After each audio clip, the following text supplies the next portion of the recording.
Welcome to Neural Nexus podcast, a space where we explore the edge of cognitive evolution and economic innovation.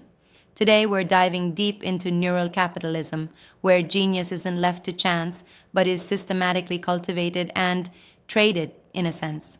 Wow, that sounds revolutionary. So, how does this whole idea of the great stagnation of genius play into the framework? Well, the concept is pretty bold. Essentially, despite all our technological advances, we're stuck on this cognitive plateau, like our brains aren't being actively optimized. And that's why frameworks like exactly. Ritual OS step in. They offer a real time, AI driven neurofeedback system to rewire our mental circuits and break that stagnation. That's fascinating.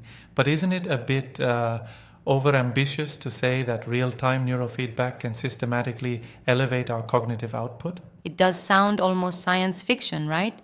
But when you consider metrics like sub 30 millisecond EEG processing latency and an 89% improvement rate across thousands of sessions, it really Those shows the metrics are potential. impressive. And they ground the vision in solid, measurable performance. And then there's the part about transforming these cognitive breakthroughs into tradable assets, the Volt's economy. How exactly is that supposed to work? Great question. Imagine that every moment of clarity or creative surge becomes a digital asset. The system uses a three-pronged framework, first addressing the cognitive plateau, then closing the genius gap, and finally fixing the broken feedback loop in our incentive systems. Right? Where Like breakthroughs creating a are meritocracy for quantifiable and genius? traders can exchange them via blockchain tokens, specifically SIB tokens deployed on Polygon. So, we're not just talking about self improvement apps, but actually creating a marketplace where mental breakthroughs have economic value. Exactly. It's not just a meditation tool, it's a full on infrastructure for what you might call the second renaissance. With validated neurodata like PCI scores and real time EEG insights, the system isn't oversimplifying. It's truly capturing the complexity of cognitive states. I can see the appeal, but don't you worry that reducing these complex neural states to tradable metrics might oversimplify our mental processes? That's a fair point, and it's been debated. But our approach integrates multidimensional data, from memory insights and calendar events to real time web queries, creating a nuanced picture rather than a flat score. Yeah, that It's makes about sense. forming a dynamic ecosystem, not a one dimensional rating. And what about the constant connection between Ritual OS and TwinMind?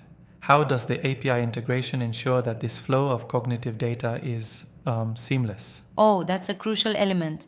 The APIs are designed as a bidirectional pipeline. Ritual OS pulls memory summaries, calendar data, and real time insights from TwinMind, which in turn receives user context updates. It's like a living, breathing interface where each system continually enriches the other, keeping the entire neural ecosystem perfectly synchronized. Exactly. This really sounds like we're on the brink of a new age, a true integration of human cognition with advanced digital finance, where the mind itself becomes the currency. Precisely. It's about turning raw, untapped human potential into a measurable, tradable asset, ushering in a new era where genius is strategically nurtured and transformed into economic value. Yep, glorious stuff. Amazing. This is certainly food for thought. Thanks for breaking it all down. I can already see how these frameworks could revolutionize everything from personal development to global finance. My pleasure. Thanks for joining in on this exploration of our neural empire. Stay tuned as we continue to unveil the next frontier in consciousness and commerce.